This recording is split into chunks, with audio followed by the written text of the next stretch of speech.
Vivez un moment d'émotion devant votre programme avec XXL Maison, mobilier design et décoration. Bonjour à tous et bienvenue dans Destin de Femme, une émission où les voix féminines sont à l'honneur, celles des hommes également, en tous les cas ceux qui nous regardent avec tendresse, admiration et lucidité. Aujourd'hui, nous recevons une voix mythique, une voix qui a rythmé la jeunesse de toute une génération, du micro de Énergie aux platines du top 50 de Star Match à Radio Shalom aujourd'hui. Il nous accompagne aujourd'hui dans cette émission Destin de Femme. Bonjour Marc Scalia. Bonjour Valérie Pérez. Merci à vous d'avoir accepté cette invitation. Alors, première question, comment est-ce que vous êtes arrivé dans le monde de la radio ? C'est loin tout ça, mais bon, je suis arrivé en réalité dès l'âge de 12 ans, en écoutant la radio, en écoutant Europe 1, en écoutant un jeu qui était animé à l'époque par Yann Egan. Et depuis ce jour-là, je me suis juré, je me suis dit, c'est le métier que je veux faire, c'est le métier que j'exercerai. Et j'ai tenu parole. Oui, mais entre le rêve et la réalité, est-ce que c'est arrivé par hasard ou bien c'était un vrai désir et vous avez tout fait pour y arriver ? C'était un vrai désir, c'est devenu une passion, une vraie passion. J'allais à l'école avec un poste de radio, avec un transistor dans mon car-tag, dans mon sac. Et en arrivant au Club Med, parce que je me suis vraiment formé au Club Méditerranée. Vous étiez géo ? J'étais géo. Et pour moi, c'était la meilleure école pour, on va dire, apprendre à parler dans un micro, mais devant un micro également. Donc j'ai fait plusieurs villages du Club Med, c'est passé par les Bahamas, du Sénégal. Le tour du monde en plus. Presque le tour du monde. Et dès que effectivement je me suis senti capable de revenir à Paris et d'aller, on va dire, taper dans les portes des radios. C'est ce que vous avez fait ? C'est un peu ce que j'ai fait, donc en mentant un peu, en disant que j'étais un vrai professionnel, en disant que j'avais été aux États-Unis, et puis bon, ça a marché. Vous avez su vous vendre ? Exactement, donc je suis un peu commercial aussi. Et ça a commencé sur une radio qui s'appelait Radio Show. Une radio qui est devenue une radio de copains, une radio d'amis. Avec Maya, c'est ça ? Avec Maya, avec Bernard Abitbol qui l'avait créé, Claude Vivaldi également, qui tenait des magasins de chaussures, mais ils étaient très, on va dire, très proches des radios. Mais c'était quoi ? C'était une ambiance sympathique ? C'était une ambiance entre potes ? Vous savez, à l'époque, vous travailliez de la même manière qu'aujourd'hui, ça se passait comment ? Pratiquement, c'est-à-dire qu'on est c'était devenu une deuxième famille. On avait notre famille d'origine, mais en tout cas, on ne se quittait pas. C'est-à-dire, lorsqu'on terminait notre émission, on restait avec l'animateur qui arrivait après. On se retrouvait le soir. Vous ne partiez pas ? Ah, non. Vous restiez cloué là ? Carrément. Et puis, on venait la nuit pour voir le mec de la nuit. Donc, on dînait ensemble. Bon, on vivait avec la radio. Et puis, c'était les débuts des années 80 qui était, on va dire, l'insouciance, qui était l'inconscience. Et puis, en plus, qui nous apprenait quand même à être exigeants envers nous. Et puis également de créer des émissions, des concepts. Et c'est ce qu'on a fait avant d'arriver sur Énergie. Je pense qu'on va en parler. Oui, alors justement, les années 80, c'était quand même une période incroyable. C'était toute notre jeunesse, si j'ai envie de dire. Qu'est-ce que vous avez gardé comme souvenir le plus marquant ? C'était une aventure. Alors, on va dire, mon souvenir le plus marquant, c'était une rencontre. Et cette rencontre, je l'avais rêvée, c'était celle avec un artiste dont j'avais tous les Alors, disques. c'est qui ? Dites-nous. Barry White. Je ne veux pas vous laisser. Mais c'est vrai que lorsque j'avais 20 ans, j'écoutais Barry White à la radio. Je me disais, mais quelle voix, quelle chaleur. Donc vous l'avez rencontré ? Je l'ai rencontré. Où ça ? Alors je l'ai rencontré après une interview qu'il avait faite sur Énergie. C'était Dominique Duforest parce qu'il parlait anglais à la perfection. Mais je l'ai rencontré le soir même. C'était au Zénith après un concert. C'était un 31 décembre 1987 pour être très précis. Et lui est resté sur scène et moi je suis monté pour animer jusqu'à l'aube, justement pour passer à l'année 88. Et il est resté une demi-heure avec moi sur scène, on a pris des photos. Et ça, c'était une rencontre incroyable ? Une vraie rencontre, c'était le rêve de ma vie. Vous avez gardé des contacts avec lui ? Jusqu'à son décès, plus ou moins, oui. Effectivement, lorsqu'il était passé dans une émission de télé, il m'avait invité. Vous avez été le voir aux États-Unis ? J'ai été le voir aux États-Unis, effectivement, donc invité, puis c'est quelqu'un qui tenait parole. Et puis c'était quelqu'un d'impressionnant qui était toujours accompagné de 20 ou 30 femmes parce que c'était son orchestre. Et lorsque, effectivement, il était... Toutes des bombes atomiques ? Toutes des bombes atomiques avec des ongles Sacom, comme on dit, comme ça. Et elles étaient toutes folles de lui. Puis c'était les Love Unlimited Orchestra qui, elles aussi, m'ont quand même marqué. et que j'écoutais quand j'étais beaucoup plus jeune. Il y a eu quand même aussi cette émission Star Match. Oui. Qu'est-ce qu'elle avait de spécial, cette émission? Pourquoi elle a autant marqué les auditeurs? Alors, elle a autant marqué les auditeurs, je vais vous dire pourquoi. Parce que, on va dire qu'avant l'arrivée des radios dites libres, on va dire, les radios privées libres, il n'y avait que 3 ou 4 stations. Il y avait France Inter, qui était, on va dire, publique, Europe 1, RTL et Monte-Carlo, Radio Monte-Carlo pour le Sud. Et il y a une émission qui avait marqué une époque et dont ils étaient un petit peu demandeurs, je parle des auditeurs, c'était Salut les copains. Oui. Elle n'avait jamais été remplacée. Et nos auditeurs d'énergie, la nouvelle génération, s'est retrouvée un petit peu dans cette émission. Pourquoi? Parce que d'abord, c'était comme un hit parade, et on passait beaucoup de nouveautés, c'est-à-dire qu'on recherchait des artistes, on découvrait des artistes tels que Madère, Jeanne Masse, Caroline Loeb, Mylène Farmer, Thierry Pasteur. Et ça n'existe plus aujourd'hui? Ça n'existe plus aujourd'hui parce que, bon, on va dire que la chanson française, c'est un petit peu effacé, appauvri, je dirais, oui. Parce vous êtes déçu aujourd'hui de ce qui se passe au niveau musical en France? Oui. Je n'osais pas le dire, mais bon, vous le dites. C'est vrai que je suis un peu déçu, c'est-à-dire que si vous me demandez quel artiste français aujourd'hui pourrait faire partie de votre playlist, je ne saurais pas quoi vous dire. Oui. Oui, je reviendrai aux années 80, 90, 2000 à la limite. Mais aujourd'hui, en 2025, bon, on me parle d'Elena, que je découvre, elle était à la Starac, que je découvre maintenant, mais elle n'a jamais vraiment autant... mais comment vous expliquez ça? Parce qu'il y a autant de talent. Il n'y a peut-être pas autant de place. Il n'y a plus de place, et puis il y a une chose qui est, malheureusement, maintenant qu'on a bien compris, c'est que les jeunes n'écoutaient plus la radio. Les jeunes se sont retournés sur les réseaux sociaux, sur les plateformes musicales, donc elles créent elles-mêmes leur playlist. Oui. Et dans ces playlists, il y a beaucoup d'anglo-saxons, il y a très peu de chansons françaises. Et donc on découvre ça encore sur des émissions comme The Voice, comme Star Academy. Et c'est vrai que tous ces artistes qui émergent, comme Louane ou comme d'autres, elles arrivent de ces émissions. Mais aujourd'hui, vous me demandez quel artiste qui vous a encore, qui vous plaît, qui est sur votre playlist, je ne pourrais pas vous répondre. Ouais. Alors, on va parler quand même de cette émission incroyable, on ne la ratait jamais, le Top 50, une émission emblématique. Oui, comme vous dites, emblématique. Vous nous en parlez de cette émission, comment ça se passait? Ça se passait effectivement que, d'abord, c'était Europe 1 qui la parrainait. Et Europe 1, lorsqu'elle a créé cette émission, elle a travaillé avec l'INSEP, elle a travaillé avec les organismes qui justement contrôlaient les ventes de disques. Et on s'est rendu compte finalement que les ventes de disques ne correspondaient pas du tout au goût de la bande FM. Donc effectivement, on s'est retrouvé avec des numéros 1 comme Viens boire un petit coup à la maison, avec Besoin de rien, envie de toi, qui ne représentaient pas du tout la bande FM. Et finalement, quand il fallait les présenter, écoutez, c'était répondre à un public. Je l'ai fait, ça a duré une dizaine d'années. Et oui. Mais est-ce que vous vous êtes rendu compte au moment où vous étiez aux commandes de cette émission que vous participiez à quelque chose de générationnel? Tout à fait.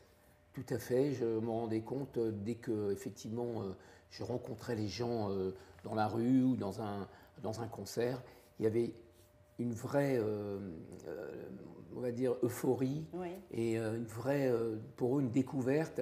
Ils découvraient enfin un vrai hit parade qui était représentatif. Et aujourd'hui, ça n'existe plus. C'est fini. C'est fini maintenant. En plus, maintenant, c'est du téléchargement. Donc, il n'y a plus de vente de disques physiques. Comme on dit, vous allez dans un magasin, il n'y a plus de disques. Et quand vous étiez aux commandes de cette émission, quelle est la chanson ou bien l'artiste qui vous a le plus touché? Est-ce qu'il y en a un ou une? Oui, il y en a un ou une, comme vous dites. C'était Daniel Lavoie qui chantait une chanson qui s'appelle « Il s'aime ». Oui. C'était une chanson... Elle vous touchait, celle-là? Ouais.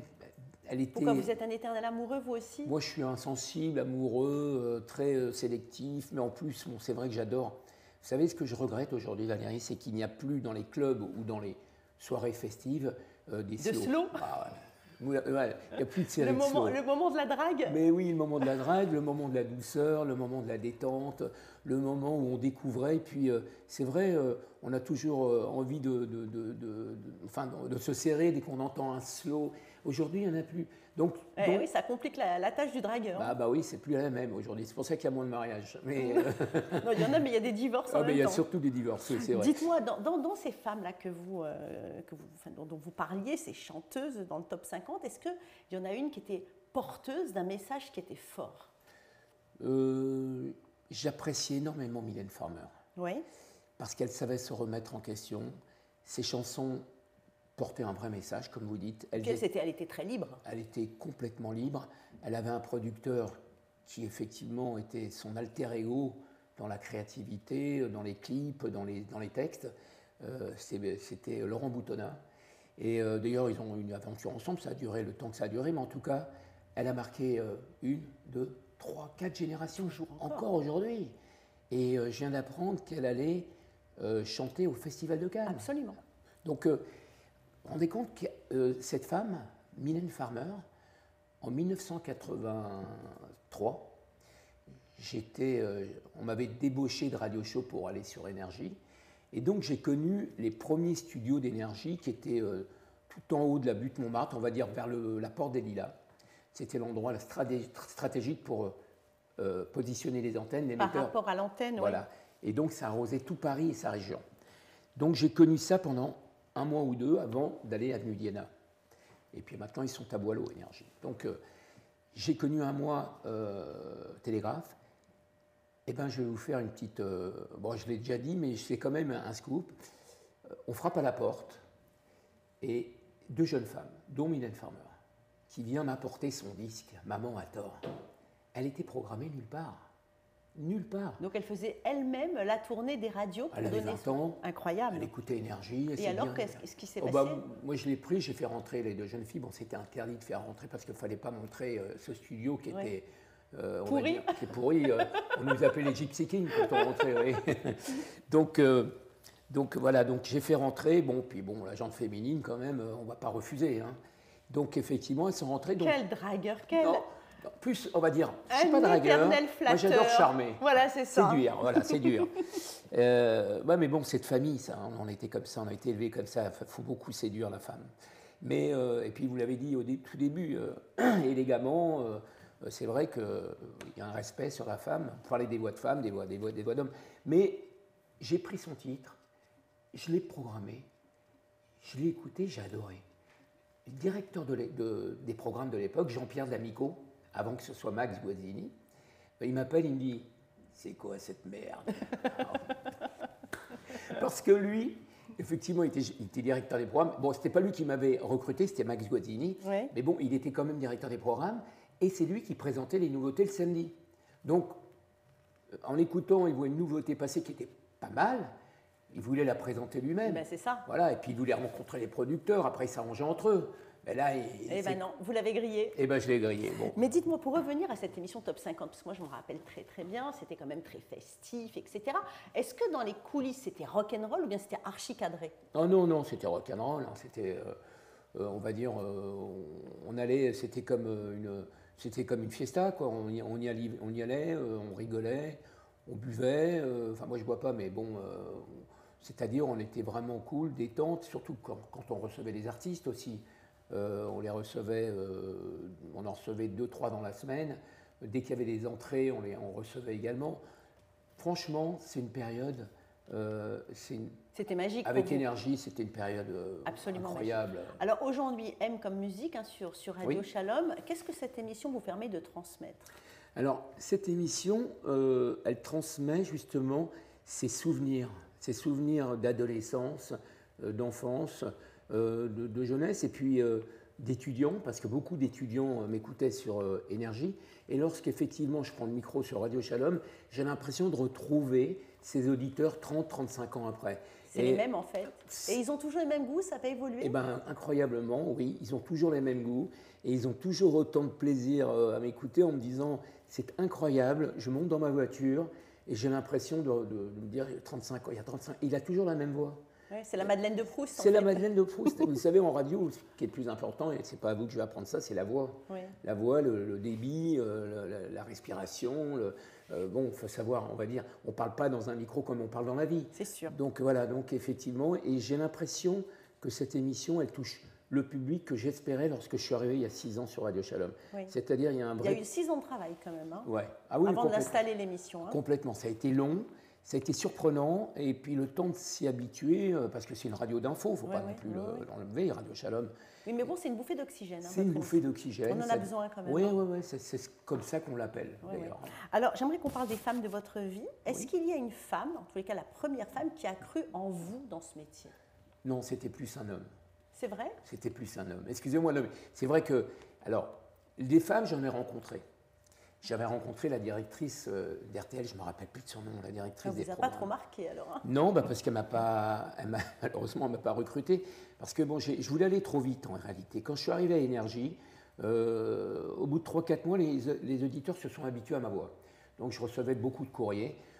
Juste pour vous faire une synthèse directe, c'est-à-dire sur Radio Show, je recevais 10-15 lettres par jour. Dès que je suis arrivé à Énergie. De quoi? C'était des lettres d'amour? Oui, des lettres. J'adore ta voix, j'aimerais connaître ton visage, parce qu'à l'époque, il n'y avait pas de réseaux sociaux, ni de caméras, ni de net. Donc, à Radio Show, c'était 15-20 lettres par jour. Je suis arrivé à Énergie, au bout de 2-3 mois, j'en recevais 10 fois plus, c'est-à-dire 150, 200. Et vous répondiez aux lettres? Carrément. J'avais pris 2 petites assistantes qui étaient étudiantes, qui adoraient la radio. Elles répondaient avec des photos que je dédicaçais.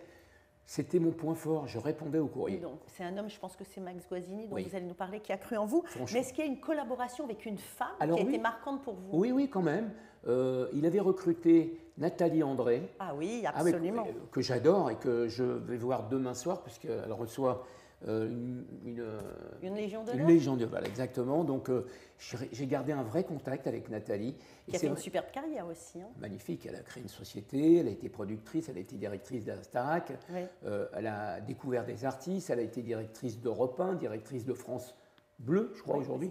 Aujourd'hui, ça y est, elle arrête, je peux comprendre, elle a un vrai parcours, mais elle a cru en moi, elle a tenté, on va dire, je peux le dire maintenant, il y a prescription, mais elle a toujours cru en moi, elle a toujours essayé de me placer sur une radio dite, on va dire, généraliste. Oui.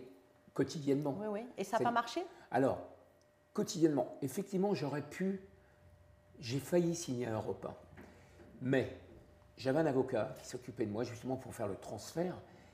Et en réfléchissant, il me disait, mais Marc, ton public, il n'est pas sur Europe 1. Ne va pas sur Europe 1. Tu vas, on va dire... Vous avez regretté ce choix? Ben non. Non, finalement? Ben non, parce que mon public, il a raison, mon public, il était sur Énergie. Je vois, on va dire, le parcours de Jackie Gallois que tu devais connaître. Oui. Lui, il est parti en 84 sur Europe 1. Il est resté 30 ans. Mais il n'a pas fait la même carrière que moi. Oui. On va dire au niveau notoriété. Vous voyez, aujourd'hui, il n'y est plus, mais on ne sait plus, on ne savait même pas qu'il était sur Europe 1. Eh oui, vous êtes toujours dans la place Marc. Est-ce qu'il y a des femmes qui vous ont inspiré dans votre carrière? Oui, en quelque sorte, puisque... elle m'a quitté lorsque j'avais 10 ans. C'est ma maman, voilà, qui m'a élevé jusqu'à l'âge de 10 ans et que je ne peux pas oublier ni son visage, ni sa douceur. Et donc, on a été élevé par mon papa, mais ma mère m'a beaucoup marqué. Oui. Elle est partie de manière Elle est partie d'une maladie, oui. De maladie. Elle était en vacances, elle est revenue avec une maladie qui était, on va dire, inopérable, et puis bon, elle est vite partie. Voilà, mais sinon... Elle vous manque encore? Oui, ça m'arrive. Vous y pensez encore? Oui, bien sûr, j'y pense. Quand vous avez rencontré les femmes qui ont marqué votre vie, avec qui vous avez eu une vie amoureuse, vous avez essayé de retrouver un peu votre mère chez elle? Et puis, oui, effectivement, et puis je vais vous dire, je ne pensais pas me marier, je me suis marié avec une femme que j'ai aimée, et qui est restée, on est restés 20 ans ensemble. Et effectivement, elle aussi m'a marqué, elle a un peu remplacé ma mère au tout début. C'est ça. Et pourtant, elle avait 15 ans de moins que moi, mais je respectais, puis elle avait un vrai caractère. Donc, elle aussi m'a marqué. Aujourd'hui, vous êtes divorcé? Aujourd'hui, je suis divorcé, puis... Cœur à prendre? Cœur à prendre... Bon, on ne sait pas trop. Non, j'ose pas le dire, mais pas du tout. Pas du tout. Il n'est plus à prendre. Donc, vous n'êtes plus célibataire. Désolée, mesdames. Vous avez été... Mais on peut faire l'impasse. Non, je rigole. Vous avez quand même beaucoup travaillé en radio, dans les médias, etc. Est-ce que c'est important pour vous de faire une place pour les femmes, justement? Alors, vous faites bien de me dire ça, parce que je suis en train de réfléchir, et je caste en ce moment, d'ailleurs, avec Bernard, que vous connaissez, c'est le président de Radio Shalom. Oui. Je caste actuellement Bernard Aboif pour effectivement faire une émission avec une femme. Ça m'est arrivé déjà quand je suis arrivé en 2018, 2019. Une émission musicale toujours? Une émission musicale, mais oui, musicale, mais quand même qui avait son aspect documentaire. C'était Stéphanie Robert qui est un peu la créatrice des Rois du Monde, oui. Je ne sais pas si vous connaissez peut-être absolument, pas. Voilà, oui. Cette association. Une association. Et pendant un an, elle a fait une émission avec moi. Elle parlait de cette association, également de ce qu'elle voulait représenter. Et on avait un artiste toutes les semaines qu'elle amenait et qu'elle invitait tous les 6 mois à son association. Donc, mesdames, écoutez bien, cherche figure féminine pour co-présenter une émission avec Marc Calia. Si vous êtes intéressés, exactement. Tous les vous jours nous envoyez votre CV. Du lundi au jeudi, à 19h30. Est-ce que vous trouvez que la place des femmes dans les médias a évolué depuis les années 80 ? Complètement. Complètement, et je vais vous expliquer pourquoi. Parce que je regarde très souvent les chaînes d'infos. Je regarde souvent les infos sur TF1, sur France 2, et la femme est présente à pratiquement 70-80%. Je vous parle de Sonia Mabrouk, de Apolline de Malherbe, de Anne-Claire sur TF1, Anne-Sophie Lapix, etc. Voilà. Donc elles sont Mais vous parlez de journalistes, là. Je parlais de journalistes, maintenant vous parlez des animatrices sur oui. Peut-être que ça manque de voix féminine en solo. Oui. C'est-à-dire la femme, elle est présente sur la bande FM, sur les émissions de divertissement, mais elle est toujours accompagnée. Mais quel regard vous portez justement sur ces femmes qui entrent dans le métier? Est-ce que vous vous dites, oh là là, ça va être difficile pour elles? Moi, je ne pense pas. Je pense maintenant arriver dans un système où la femme, elle a autant sa place que l'homme. C'est-à-dire que on recherche, vous savez, en radio, on recherche une voix, on recherche un accompagnement, on recherche une voix suave, on recherche une voix qui rentre un petit peu dans notre cerveau. C'est un ami, c'est une amie. Et aujourd'hui, la femme, elle a largement sa place. Et puis, vous savez, il y a plein d'écoles ou de formations maintenant pour... Vous donnez des cours, moi, en plus, je donne des cours dans une nouvelle école. Le STUDEC et Boulevard Malesherbes, c'est l'ISCPA. C'est une école de formation où maintenant, effectivement, le studio École de France a pris place. Et on a pratiquement 30% de femmes qui viennent prendre des cours de radio. Elles font ça en 3 années, une première, deuxième, troisième année. Et on parle un petit peu d'abord de l'histoire de la radio. Et après, on passe à la pratique, comment poser sa voix, comment on prépare une interview. Bon, tout ça s'apprend et tout ça s'acquiert. Et je pense que maintenant, les femmes... Il y a 10 ans, il y avait très peu de femmes dans cette école. Aujourd'hui, il y a 30% quand même qui sont représentées assez largement. Bon, on parle d'amour. Quelle place l'amour dans votre vie? C'est très important. Oui. Je pense que l'homme a complètement besoin d'amour avec lui au quotidien. Et moi qui suis un homme divorcé, effectivement, j'ai compris au bout d'un certain temps, quand même, au bout de 4-5 ans, que vous n'étiez pas fait pour être seul? Non, mais n'importe quel homme ou n'importe quel être humain, même femme. Est-ce que vous êtes tombé un jour sur une femme que vous aimiez tellement que vous en avez parlé à l'antenne? Oui. Racontez-nous. C'est avant mon mariage. Oui. Avant de me marier, donc c'était Donc c'était pour votre femme? Non, c'était pas pour ma femme. C'est juste la femme que j'ai connue avant ma vraie femme. Je peux donner son nom, Marie-Carole. Voilà. Pas grave. Si jamais elle vous écoute. Elle peut effectivement écouter. Je l'ai rencontrée un 31 décembre, pareil, comme quoi, vous voyez, le 31 décembre, c'est une date clé marquante pour vous. Ouais, complètement. Et c'était le 31 décembre, je crois, 88. Vous voyez. Et je lui avais donné un rendez-vous. J'organisais une soirée à Paris, à l'Aqua Boulevard, qui était un lieu, on va dire, très fréquenté à l'époque. Et effectivement, je lui ai donné rendez-vous, j'étais fou amoureux d'elle. Mais le problème, c'est qu'elle était avec quelqu'un. Ah, elle n'était pas libre. Elle n'était pas libre. Et j'ai tenté le tout pour le tout. Et je lui ai donné rendez-vous à l'Aqua Boulevard. Je lui ai dit, j'ai craqué. Bon, et je lui ai dit, Vous avez fait la déclaration d'amour à l'antenne. Incroyable. C'était un défi. Et alors, elle a été sensible à ça. Elle a été sensible. Elle a quitté l'autre? Elle a quitté l'autre, elle est venue. Et j'en ai parlé le lendemain à la radio, quoi. Vous voyez, tout à l'heure, le 1er janvier, on faisait des émissions. Il n'y a pas de jour férié en radio, surtout sur Énergie. Vaut mieux pas louper un jour férié à Énergie, il ne fallait jamais louper. Il ne fallait pas s'absenter, on était vite remplacés. Donc je partais 1 mois et demi en vacances au mois d'août, comme ça, mais toute l'année, je ne partais jamais. Et donc le 1er janvier, direct, je prends l'antenne, tout de suite, J'ai tout jeté mon dévolu sur Marie-Carole pendant Et ben 10 voilà. minutes. Et ben Comme voilà. quoi. On a parlé d'amour, mais des amitiés fortes avec des femmes, vous en avez? Toujours, effectivement. J'en ai eu effectivement avec Nathalie André. J'en ai eu également avec Chantal Nouchy, qui n'est autre que Chantal Nouchy, qui est, on va dire,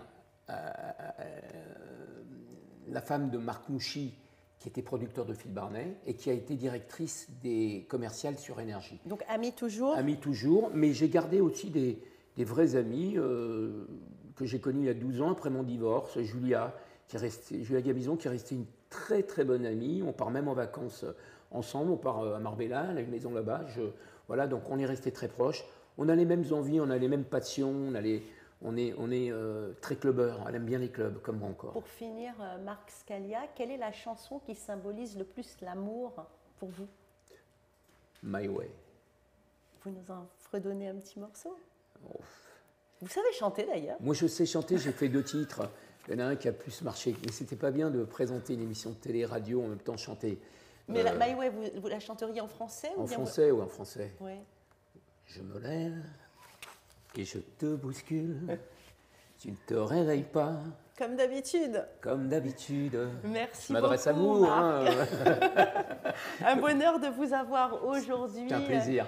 Marc Scalia, avec cette voix, avec ses souvenirs, cette sincérité, vous êtes la preuve que le regard d'un homme peut être un hommage. Dans Destin de femme, nous rencontrons des vies, mais aussi des reflets qu'elles laissent. Et vous en êtes un bel exemple parce que vous nous avez parlé aujourd'hui des femmes qui vous ont marqué, des chansons qui vous ont marqué et de votre maman qui vous habite encore aujourd'hui, des femmes que vous avez aimées. Merci beaucoup et à très vite pour de nouvelles aventures dans Destin de femme. C'était votre programme avec XXL Maison, mobilier design et décoration.